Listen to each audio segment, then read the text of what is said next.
ఇక కాంగ్రెస్ పార్టీ రకరకాల ప్రయత్నాలు చేస్తూ ఉంటే నిన్న మొన్న మీరు చూసిరు ఒక ఫోటో, నేను కూడా స్టేటస్ పెట్టిన ఫోటో.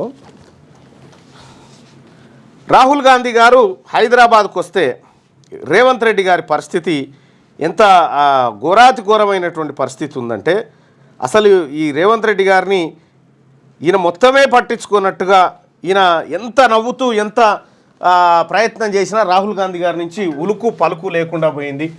సో అట్లా ఇగో రేవంత్ రెడ్డి గారు వెల్కమ్ సార్ అంటే రాహుల్ గాంధీ గారు మంచిది అన్నట్టు అసలు ఏమాత్రం చలనం లేకుండా ఆయన నవ్వును ఆయన వ్యవహారాన్ని ఏది పట్టించుకోకుండా, సో ఏదో తేడానైతే స్పష్టంగా కనిపించింది.